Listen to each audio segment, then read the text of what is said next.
wilaya ya kutimiza miaka 49 ya chama chetu. Kwa hiyo nikaambia, bwana, wewe nenda Mbeya kafikishe salamu za mwenyekiti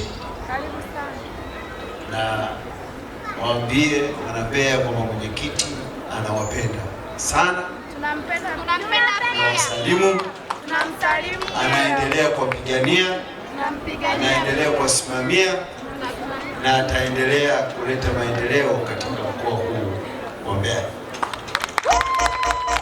Hali kadhalika makamu wake Mzee Wasira naye anawasalimu sana, naye yupo kwenye majukumu mengine katika mikoa mingine. Kauli mbiu kama waliotangulia kusema ndugu zetu hapa ya mwaka huu, mwaka wa 49 umeingia, ndio mwanzo tumetoka kwenye uchaguzi mwaka jana. Kwa hiyo chama chetu ikaja na kauli mbiu, kwa sababu ni hatuna muda mrefu tangia tumetoka kwenye uchaguzi, ikaja na kauli mbiu, tumechagua umoja na amani kwa maendeleo ya taifa. Ni kauli mbiu iliyotokana kutoka kwenye uchaguzi. Imeanza na umoja na amani. Mara nyingi tunapotoka kwenye uchaguzi, wananchi ndio wanaoamua wachague shari au wachague amani. Wananchi ndio wanaamua wachague machafuko au amani.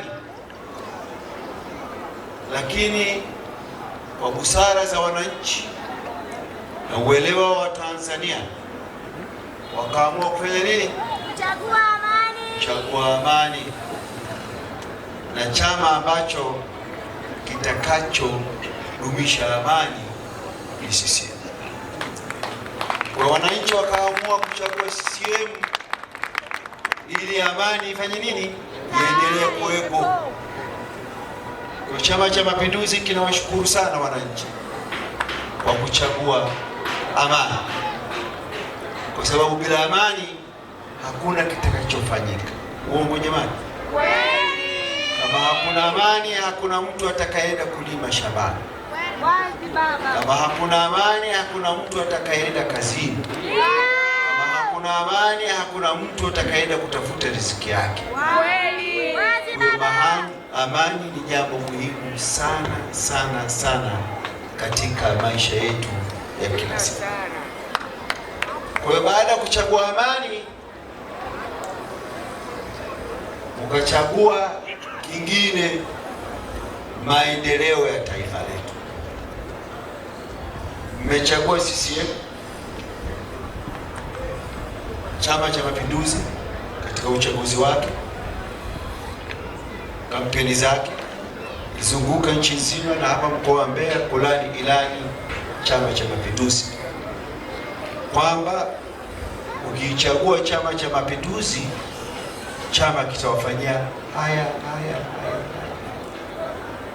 Na Mheshimiwa Rais alipofika hapa na maeneo ya nchi, alitamka na kusema ukichagua CCM, baada ya siku 100 tutaanza na haya ambayo mwenyekiti wetu wa mkoa ameagusia.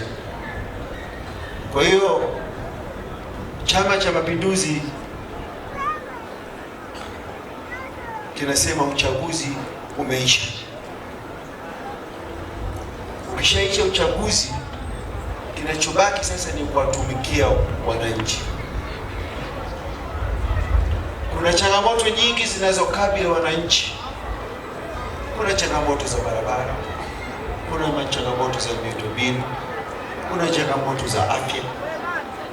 Kwa hiyo Chama cha Mapinduzi kitaendelea kusimamia serikali kupunguza na ikiwezekana kuondoa changamoto hizi zinazokabili wananchi wetu. Ndugu zangu, katika mkoa huu wa Mbeya walizunguka viongozi wetu katika kuadhimisha